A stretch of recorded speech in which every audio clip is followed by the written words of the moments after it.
So for people that are unaware, can you give them like a TLDR of why The Last of Us is an important television show because of its, because of its importance as a video game too? And then we're going to look at maybe the most millennial writing action sequence that's ever existed. Okay, first of all, I'm feeling extremely vindicated because, so The Last of Us is a video game. There's 2 games. The second one didn't need to happen at all. The first one was actually good, all things considered. And Joel was the main character. He was a very masculine lead character. And they did make Ellie gay later, but she wasn't gay in the first. They didn't.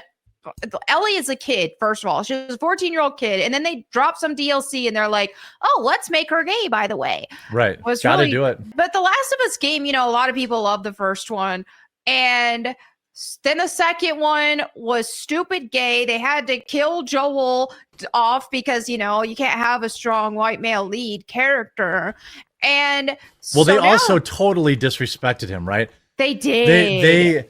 And then they brought in like a chick dude that was very obviously trans or supposed to be trans. Yep. And then so they went, not only did they go super woke, but then they went out of their way to denigrate some of the previous characters. Right. And so then the TV show drops, and at first, it wasn't egregious. It was I remember the first episode, it was a lot of people in the anti-woke space loved it. Now I was actually kind of outnumbered at first when I said, Can you guess which episode I stopped? Can you guess when I stopped watching it? Yeah. It couldn't be the gay old men. No way. There's only 9 episodes in the whole season, and they dedicated a whole episode to a gay romance. I felt so vindicated with that. He was not even gay in the video game. They just made him gay and then made a whole episode about it. Gay old men. Who wants to watch gay old men? What the heck? So I felt so vindicated because I kept telling everybody, look, this isn't even as good as the game. Joel is now Pedro Pascal. He's not as masculine. He's just not the same. And I just didn't like it. I was like, if I want to see this story again, I'll watch the cutscenes from the game because it was better.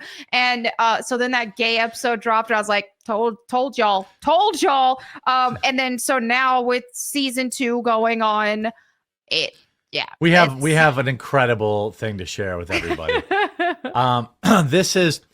So they pick an actress. By the way, do you see how they made her face? They pick an actress, of course. She's very aspy. She's very okay. I don't know if she's supposed to look autistic. I don't know what the case is. But then it's a 4 foot tall, 90 pounds, 70 pounds of it is their face. Defeats a large, muscular, and adrenaline fueled man in hand-to-hand combat. Lamau, I can't believe how bad they fumbled this. This scene has been a repeat in my head for hours. Now that's literally Ellie Williams. I know. Of course, he had to turn off replies. They were Slay Queen. Yeah, let's look at this guy who's basically I don't know, it's the size of Joe Manganiello. Look at me. That's so funny. Give me oh, she's gonna use BJJ on him. All he has to do is stand up right now. All he has to do is stand up right now. I know. That's the thing is I've taken jiu-jitsu classes before, and I know that there are techniques and there's things that help a ton. You can overcome at the end of the day, at the end of the day, a small girl is not going to take out a gigantic man with jiu-jitsu. Now, no shot. She might can overpower a man similar to her size if she knows jiu-jitsu and he doesn't, but there is just no way a small tiny girl is using her jujitsu on, I don't care how a full grown 6'4", 225 guy. Yeah, there's no way. I will fight this actress any day in real life. All right, and if she beats me, I'm 100 pounds overweight. I have no formal training.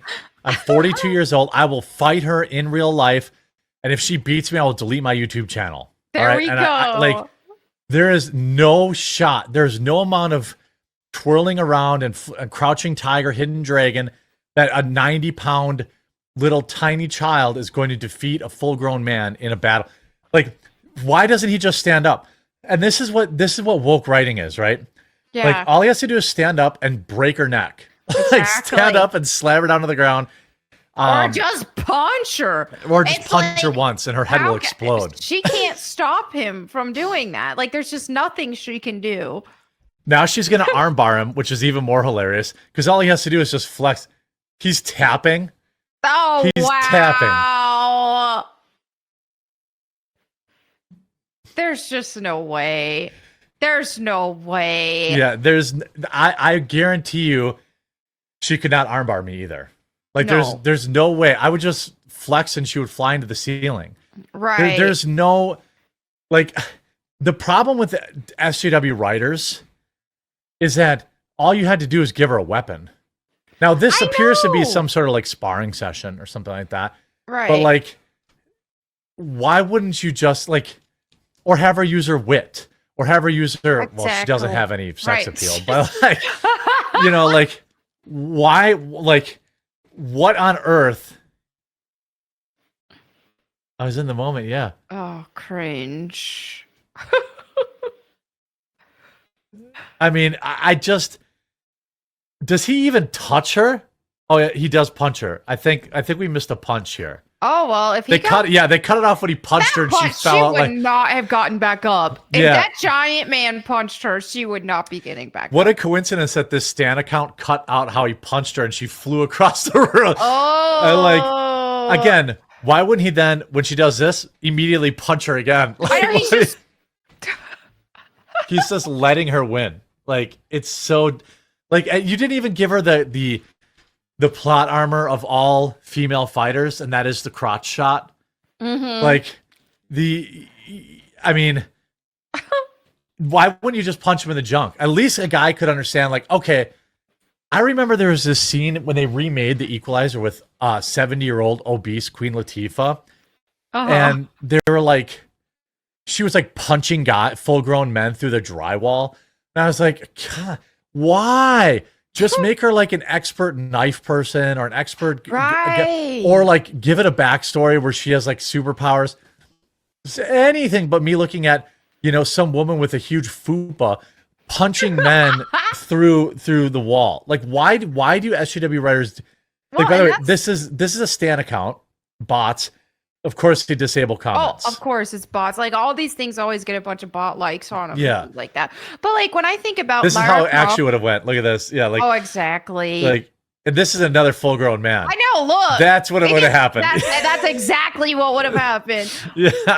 But something I loved about Lara Croft, and I think about growing up and seeing Lara Croft, is she wasn't up there doing all this like wrestling around with men. Like, she used guns, and she was great with guns. But she also was just tall and had like a really like strong physique, her legs and everything like that. So she had like this power fantasy vibe to her, but she didn't have to like act like a man. She didn't have to like wrestle around like a man like that. She used guns. That was her.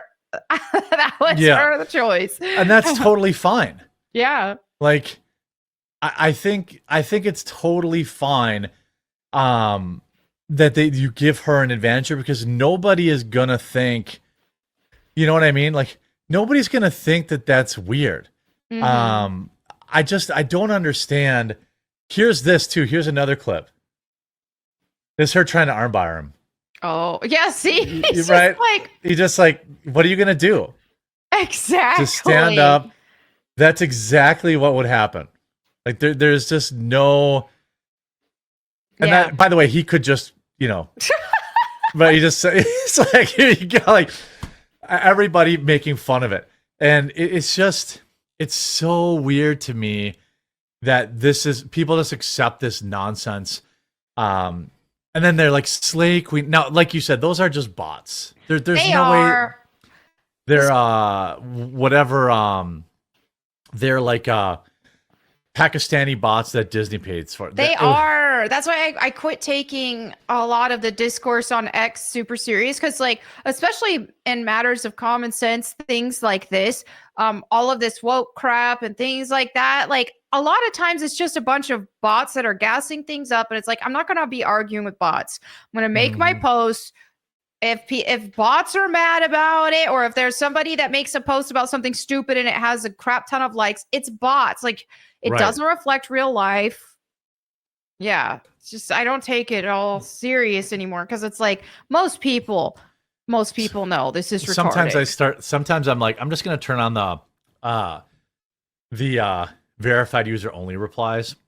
Because I'm like, it just fills up. There are times I want to do that, which I haven't, because it's like, hey, you know, I want the real people who aren't paying for X to. That's why I don't do it. Yeah, that's what I hate to throw the baby out with the bathwater, but I'm also like,